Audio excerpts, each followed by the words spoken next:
ប្រឡងយើងយកឯកសារទៅខ្លះដើម្បីអាចចូលមណ្ឌលបានសួស្តីអ្នកទាំងអស់គ្នាសម្រាប់អ្នកដែលត្រៀមប្រឡងជំនាញក៏ដូចជាភាសាជប៉ុន JT ដែលយើងធ្វើតេស្តជាមួយនឹងកុំព្យូទ័រអញ្ចឹងនៅថ្ងៃប្រឡងគឺយើងយកឯកសារមួយចំនួនដូចជាមានចំនួន3ដែលសំខាន់ទី1គឺប្រកាន់ដៃប្រឡងអញ្ចឹងកន្លែងនេះគឺខ្ញុំបិទកម្មសិទ្ធិបញ្ញារបស់គាត់អញ្ចឹងយើងកាន់យកទៅប្រឡងណា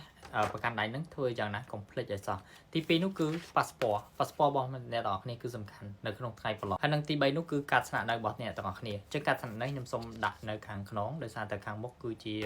ព័ត៌មានណាសម្រាប់ passport ហើយនឹងការស្នាក់នៅគឺយើងកាន់ជាឯកសារស៊ីនយកទៅអញ្ចឹងខ្ញុំនឹងបញ្យល់អំពីប្រកាន់ដៃប្រឡងថាតើយើងគួរមើលចំណុចណាខ្លះដែលជាចំណុចសំខាន់ដែលយើងគួរកត់សម្គាល់តោះយើងទៅមើលទាំងអស់គ្នាខ្ញុំបន្ទាប់ពីយើង print ប្រកាន់ដៃហើយគឺយើងនឹងត្រូវពិនិត្យមើលទាំងអស់គ្នាថាមានចំណុចសំខាន់អីខ្លះដែលយើងគួរត្រៀមខ្លួនឬក៏គួរពិនិត្យមើលទុកមុនអញ្ចឹងយើងបើកប្រកាន់ដៃទាំងអស់គ្នាមកបាទអញ្ចឹងកន្លែងនេះអ្នកទាំងអស់គ្នាពេលដែលយើង print បានមើលវីដេអូហ្នឹងសូមកាន់មកប្រកាន់ដៃដែលយើង print បានហ្នឹងយកមកផ្ទៀងជាមួយនឹងមកថាត្រូវមើលត្រង់ណាខ្លះណាបាទអូខេអញ្ចឹងយើងចាប់ផ្ដើមតែម្ដងផ្នែកខាងលើដែលខ្ញុំបិទពណ៌ខ្មៅនេះគឺឈ្មោះរបស់អ្នកទាំងអស់គ្នាអញ្ចឹងឧបមាថាយើងឈ្មោះសេងធីតាតកោសេងឈ្មោះធីតាអញ្ចឹងឈ្មោះរបស់យើងនឹងលោតនៅផ្នែកខាងមុខនេះដល់ពេលតកោរបស់យើងសេងគឺនឹងធ្លាក់នៅខាងក្រោយនេះវិញណាបាទគឺបញ្ជាក់គ្នាត្រង់ចំណុចហ្នឹងណាគូត្រូវពិចារណាបាទ nationality គឺសំដៅទៅលើយើង Cambodia ណាបាទ date of birth គឺថ្ងៃខែឆ្នាំកំណើតរបស់យើងអញ្ចឹងយើងពិនិត្យមើលថាយើងកើតនៅថ្ងៃទីម៉ានខែម៉ានបើមានខុសប្រាប់តែអ្នកដែលយើងពឹងពាក់ឲ្យដាក់ពាក្យទទួលបន្ទុកដាក់ពាក្យឲ្យយើងហ្នឹងណាបាទចុះមកក្រោមមក sex គឺ male ប្រុសឬក៏ស្រីគឺដាក់ថា female ណាបាទស្រី romantic confirm letter កន្លែងនេះអត់ជាបញ្ហាទេចុះមកក្រោមមកគេដាក់ថា exam date ឬក៏ថ្ងៃប្រឡងណាឬក៏ second week ថ្ងៃប្រឡងរបស់អ្នកទាំងអស់គ្នាអញ្ចឹងយើងដឹងថាយើងប្រឡងនៅថ្ងៃទីម៉ានខែប្រមាណអញ្ចឹងយើងមើលនៅត្រង់ចំណុចហ្នឹងណានេះចំណុចនេះណាអូខេចំណុចដែលគុំវងនេះបាទអញ្ចឹងមើលជាក់ស្ដែងណានៅលើกระดาษយើង check in ម៉ោងដែលយើងចាប់ផ្ដើមឬក៏ shugo jikoku ម៉ោងដែលយើងចាប់ផ្ដើមម៉ោងដែលយើងគេទទួលយើងអញ្ចឹងគេបញ្ជាក់ថា shugo jikoku ni osoreta bai wa shiken ga dekimasen នៅក្នុងករណីដែលយើងមកយឺតមកខកម៉ោងដែលគេឲ្យមកជួបហ្នឹងម៉ោងដែលគេទទួលយើងហ្នឹងគឺ shiken ga dekimasen ប្រឡងអត់កើតទេអត់បានប្រឡងទេណាបាទអញ្ចឹងគេណាត់យើងម៉ោង14:45មានន័យថាម៉ោង2:45នាទីអញ្ចឹងយើងគួរតែទៅដល់មុខបន្ទប់ដែលគេទទួលហ្នឹងណាចូលទៅដល់កន្លែងគេហ្នឹងថាម៉ោងហ្នឹងក៏បានឬក៏មុននឹងតិចតួចណា15ឬក៏កន្លះម៉ោងមុនអីចឹងទៅណាបាទអញ្ចឹងគេនឹងណែនាំយើងថាអូត្រូវចាំឬក៏ឲ្យយើងចូលមកអីចឹងណាប៉ុន្តែដាច់ខាតគឺត្រូវតែទៅដល់ឲ្យត្រឹមម៉ោង14:45នេះកុំឲ្យខកណាជៀសវាងយើងវិញយើងរត់ភ្លើងវិញផ្លូវអីចឹងទៅយើង late អត់បានប្រឡងខាតពេលវេលាណាបាទចុះមកក្រោមទៀតមកគេដាក់ថា appointment time ណាឬក៏ shiken kaishi ម៉ោងដែលយើងចាប់ផ្ដើមធ្វើវិញ្ញាសាប្រឡងយកតែម្ដងអញ្ចឹង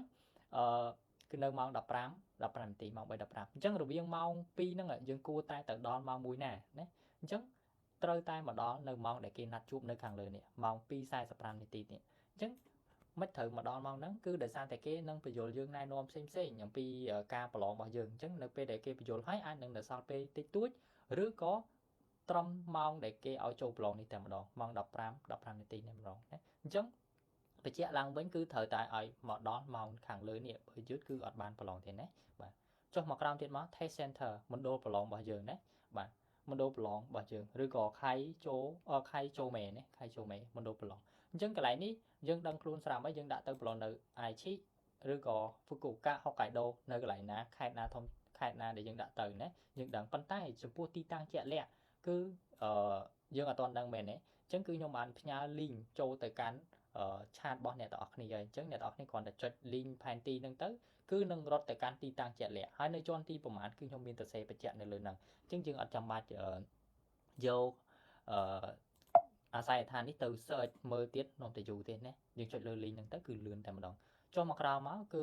ចូលដល់ exam ណាខាងលើនេះអត់អីទេណាអត់ជាបញ្ហាទេ exam name ឈ្មោះប្រឡងរបស់យើងណាបាទ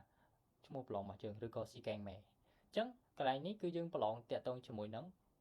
ខាងចំណីហាពលករកម្រិត1ឬក៏អ្នកខ្លះទៀតគាត់ប្រឡងខាង JAT ណាមានសរសេរនៅលើនឹង JAT Japan Foundation អញ្ចឹងទៅណាបាទឬក៏ខាងកសកម្ម Noyo នៅលើហ្នឹងបាទឬក៏ប្រឡងខៃគោប្រឡងអីផ្សេងគឺឈ្មោះប្រឡងរបស់យើងគឺមានសរសេរនៅលើហ្នឹងណាបាទត្រូវពិនិត្យមើលចុះមកក្រោមទៀតមកគេដាក់ថាពេលវេលាប្រឡងឬក៏សុយោជីកាំងណាសុយោជីកាំងពេលវេលាប្រឡងគឺរយៈពេលប៉ុន្មានគឺ70នាទីបាទ70នាទី ចឹងមានពេល1ម៉ោង10នាទីសម្រាប់ការធ្វើលំហាត់វិញ្ញាសាប្រឡងចឹងយើងគួរលៃពេលបែបណាយើងចាត់ចែងទៅតាមហ្នឹងទៅណាបាទកុំឲ្យធ្វើលំហាត់អស់ម៉ោងហើយប៉ុន្តែវានៅសល់វិញ្ញាសានៅសល់លំហាត់គេអញ្ចឹងគឺខកចឹងវីដេអូហ្នឹងគឺមានតែប៉ុណ្្នឹងទេជូនពរអ្នកទាំងអស់គ្នាប្រឡងបានជោគជ័យទាំងអស់គ្នាណានៅក្នុងករណីដែលយើងអត់ទាន់យល់អញ្ចឹងសូមចាក់វីដេអូហ្នឹងមើលឡើងវិញមើលម្ដង2ដងឬក៏3ដងមើលតតែយល់ណាបាទប៉ុន្តែគិតថាងាយស្រួលសម្រាប់អ្នកទាំងអស់គ្នាមើលតែម្ដងគឺប្រហែលជាយល់ហើយណាអរគុណច្រើនអ្នកទាំងអស់គ្នាជោគជ័យណាមកតាន់ណា